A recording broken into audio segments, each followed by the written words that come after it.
Jacobs and Palantir launch global strategic partnership for data solutions. So Palantir has yet another new partnership, but I think the main question here is why should you care, since Palantir seemingly already has a ton of other partnerships right now. And I think the answer here is pretty simple. This is a partnership with a pretty sizable business. And not only that, but this partnership will also be using Palantir's technology in a sector that I've never discussed on this channel before. So I think this is a good way to showcase just how insanely versatile Palantir's software is. Okay, so on March 2nd, it was announced that Jacobs Engineering Group and Palantir entered into a global strategic collaboration targeting data and technology solutions for the infrastructure and national security markets. And just for a bit of context, I want to explain what exactly Jacobs is, and then I'll be getting into the actual update and how both Jacobs and Palantir plan to work together. So Jacobs Engineering Group is actually publicly traded on the stock market under the ticker symbol J. They're an American international technical professional services firm. So in other words, an engineering firm. They provide technical, professional, and consulting services, as well as scientific and specialty consulting for a broad range of global clients, including companies, organizations, and even government agencies. Jacobs Engineering was founded in 1947 by Joseph J. Jacobs, and the company's current CEO is a man named Stephen Demetrio. I think I'm saying that right. Anyway, as of 2020, they had roughly 55,000 employees worldwide with offices on literally every single continent, except Antarctica for obvious reasons. So with that said, let me read to you guys a pitch that Jacobs has on their website so you can get an idea of the areas that they specialize in, which is water solutions. Water. So bear with me, as this first part is pretty cheesy, but afterwards I think it'll make much more sense in the context of Palantir. What if we told you we're drinking the same water the dinosaurs did because there's no new water on the planet? That by 2025, we'll see more extreme water scarcity, with 2/3 of the world's population living in water-stressed regions. That if the current usage trends don't change, the world will only have 60% of the water it needs in 2030. As global supply and demand for water intensifies, solving the world's most complex water challenges demands different thinking, and that's where we come in. What if we showed you how connecting smart water grid technologies with the energy grid helped a city achieve a 20% reduction in water consumption, enough to fill 80 Olympic-sized swimming pools?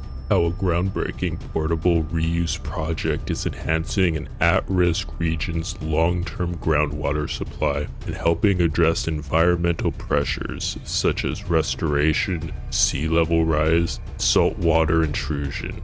And what if we showed you how, with a one water mentality, we're giving communities, industries, and regions the resources they need to flourish and expand? And this is a portion of Jacobs' business that Palantir is going to be focused on: water. At least in the near term of the relationship. So in this partnership, Palantir is going to be offering their Foundry platform so that Jacobs can help to optimize their data and water infrastructure plans, which involves the launch of a joint data analytics offering to support Jacobs' public and private sector clients in solving their most complex water infrastructure problems. And just as an example of how water data analytics solutions would work is through the collection of water plant data to manage and optimize water and wastewater treatment plant operations and maintenance. And overall, what this will do is help to not only reduce costs, but also improve water plant performance. And furthermore, this partnership aims to expand and commercialize the solution. Okay, so we have the water infrastructure solution. However, there's also another sector that Jacobs needs Palantir's help for, which is their clients' data and cyber challenges, or in other words, to transform the design, delivery, operation, and management of infrastructure and national security systems around the world. So, cybersecurity.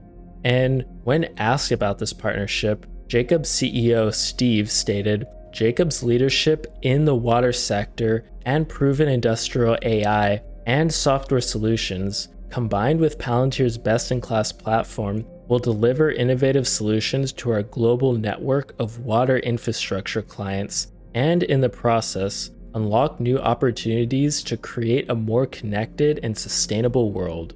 So I think with the help of Palantir, we can expect to see Jacobs leverage their existing portfolio, as well as their proprietary machine learning modules and wastewater process optimization tools, such as Replica.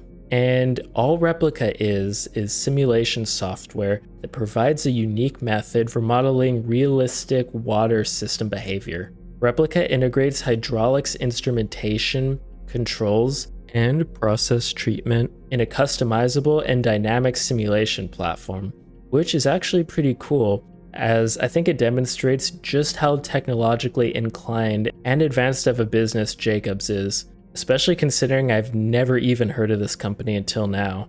And with this partnership, where Foundry will integrate with all the data that they have, I can see Jacobs as having an insanely huge competitive advantage over any competition that they have. So essentially, with Foundry, Jacobs is going to be able to connect day-to-day site operations with artificial intelligence to optimize things like power, chemical usage, and asset management in the most efficient ways possible. And overall, the deep analytics and insights that Jacobs will now have access to will help increase plant performance, reduce lifecycle costs, and secure their clients' plants from cyber threats, while supporting regulatory compliance. And remember, the really awesome thing here, and one of the reasons that makes Palantir's software so incredibly unique, is that they're not really introducing any new data into Jacobs' existing system.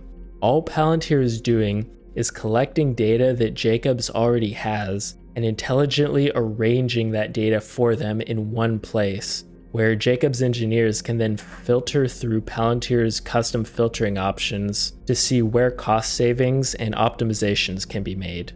And another thing to remember, Palantir's Foundry is an operating system designed for the commercial sectors and is intended to join siloed data systems, which in turn create a central operating system where all the organization's data can now live, leading to faster data-driven decision-making across the entire enterprise. And being that Foundry is designed to scale with increasing complexity, I think in this case, the system is ideally suited to provide a really solid digital backbone for all of the complexities that come along with the water infrastructure solutions. And on top of this, Foundry's multi-layered security protocols will also help defend these critical utilities against cyber attacks and other threats.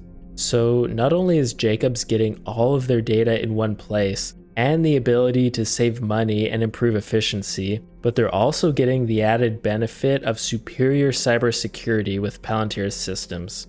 And another thing to note that this article mentioned is that in the future, both Jacobs and Palantir will be planning other initiatives to serve US federal government customers, which is a great thing because I know currently a lot of people are worrying about Palantir's stagnation with government contracts, which is true, they are stagnating a bit. And even though Palantir is going to be getting more government contracts in the future with this partnership, I think the main thing you need to realize with Palantir is that all the money right now is seemingly going to be made with the commercial sectors. And I think it's up to Palantir over these next few years to see how they're really going to grow in the commercial industries. So yeah, overall, Palantir is continuing to pump out these contracts on a seemingly monthly basis. Not much more to say here. I remain extremely bullish on Palantir, and I'm very excited to see what this year brings for them. And that'll wrap up the video. Thanks as always, guys, and I'll see you in the next one.